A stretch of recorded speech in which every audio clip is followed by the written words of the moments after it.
Hello guys. Okay, என் பேர் பினோஜ் Kumar. Last 10 இயர்ஸாக வந்துட்டு சாலிட்வொர்க்ஸ் கேட்டேன், அப்புறம் சாலிட் மாடலிங் எல்லாம் நான் வந்துட்டு கற்றுக் கொடுத்துட்ருக்கேன். ஒரு ஃப்ரீலான்சராக தான் ஒர்க் பண்ணிகிட்ருக்கேன். ஓகே, இன்றைக்கி வந்துட்டு நம்ம சாலிட்வொர்க்ஸோட பேசிக் லெவல்லேருந்து பிகினர் லெவல் வரைக்கும் பிகினர் லெவல்லேருந்து நம்மளோட எக்ஸ்பர்ட் லெவல் வரைக்கும் எப்படி பண்ணுறதுன்றதை பார்ப்போம்.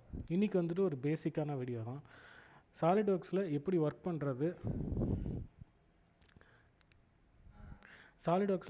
பண்ணுறது, அதோட இந்த கோர்ஸோட கண்டென்ட் பற்றி ஃபஸ்ட்டு சொல்லிடுறேன். இந்த கோர்ஸில் வந்து நம்ம பார்க்க போகிறது ஃபஸ்ட்டு ஸ்கெட்சு ஃபுல்லாக பார்த்துருவோம். ஸ்கெட்சோட டூல்ஸ் பார்த்துட்டு அதுக்கப்புறம் கன்ஸ்ட்ரைன்ஸ் பார்ப்போம். அதுக்கப்புறம் வந்துட்டு ஸ்கெட்சில் உள்ள ஸ்கெட்சஸ் எல்லாத்தையும் போட்டு பார்ப்போம். ஆல்மோஸ்ட் ஒரு 20 to 30 ஸ்கெட்சஸ் நம்ம போட்டு பார்ப்போம்.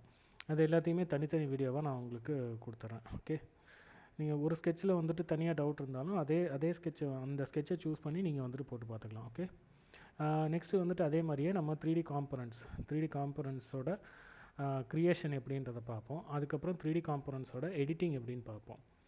அதுக்கப்புறம் வந்துட்டு 3D காம்பனன்ட்ஸ் எல்லாத்தையும் நம்ம போட்டு பார்ப்போம்.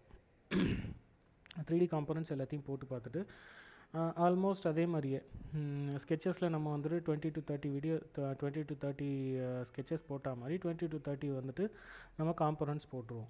காம்பனன்ட்ஸ் போட்டுட்டு அதுக்கப்புறம் அது எல்லாத்தையும் அசம்பிள் பண்ணி பார்ப்போம். ஓகே, அசம்பிளியில் வந்துட்டு ஆல்மோஸ்ட் 5 to 10 காம்பனன்ட்ஸை வந்துட்டு டோட்டல் ஒரு ப்ராடக்ட்டுன்னு எடுத்துக்கிட்டோன்னா அந்த ப்ராடக்ட்டில் வந்துட்டு 5லேருந்து 6 காம்பனண்ட் இருக்கும். அது எல்லாத்தையும் நம்ம வந்துட்டு அசம்பிள் பண்ணி பார்ப்போம். இந்த அசம்பிளிக்கு அப்புறம் நம்ம என்ன பண்ணுவோம்னாக்கா நம்மளோட ஷீட் மெட்டல்ஸ் நம்ம போயிடுவோம்.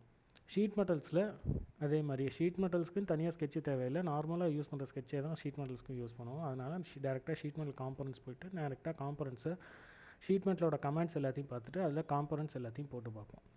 போட்டு பார்த்துட்டு நெக்ஸ்ட்டு என்ன பண்ணுவோம், அதுக்கப்புறம் நம்ம சாலிட்வொர்க்ஸில் சர்ஃபேஸில் எப்படி ஒர்க் பண்ணுறது எல்லாத்தையும் பார்ப்போம். சர்ஃபேஸ்லேயும் நம்ம வந்துட்டு ஸ்கெட்சஸ் என்னஃப்ன்றதுனால நம்ம வந்துட்டு ஸ்கெட்சஸ் வந்துட்டு ஃபஸ்ட்டே ஸ்கெட்சஸ் போட்டு பார்த்துறதுனால நம்ம டேரெக்டாக வந்துட்டு காம்பனன்ட்ஸே வந்துட்டு சர்ஃபேஸ்லேயும் போட்டுருவோம். சர்ஃபேஸ் காம்பனன்ட்ஸை எப்படி வந்துட்டு ஷீட் மெட்டலாக கன்வெர்ட் பண்ணுறது, சர்ஃபேஸ் காம்பனண்ட்டை எப்படி காம்பனண்ட்டாக கன்வெர்ட் பண்ணுறது, 3D மாடல்ஸாக கன்வெர்ட் பண்ணுறது எல்லாத்தையும் பார்ப்போம். அண்டு ஃபைனலி நம்ம என்ன பண்ணுவோம், நம்ம வந்துட்டு டிராஃப்டிங் போயிடுவோம்.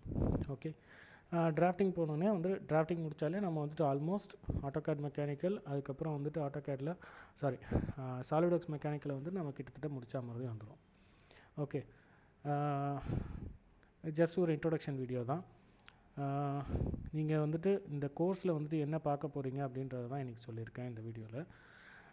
நெக்ஸ்ட்டு அடுத்த வீடியோவில் நம்ம வந்துட்டு இதோட பேசிக்ஸ், இந்த சாலிட்வொர்க்ஸோட பேசிக்ஸு, அதுக்கப்புறம் சாலிட்வொர்க்ஸோட GUI பார்த்துருவோம். GUIனா கிராஃபிக் யூசர் இன்டர்ஃபேஸ் அப்படின்னு சொல்லுவாங்க. கிராஃபிக் யூசர் இன்டர்ஃபேஸ்னால் என்ன அர்த்தம்னாக்கா, நம்ம வந்துட்டு எந்தெந்த கமாண்ட்ஸ் எங்கெங்கே இருக்குது, இப்போ சப்போஸ் இந்த இடத்துல வந்துட்டு ஒரு கமாண்ட் இருக்குது, இந்த இடத்துல ஒரு கமாண்ட் இருக்குது அப்படின்னாக்கா இதெல்லாம் என்னென்னன்றதை அடுத்த வீடியோவில் பார்ப்போம்.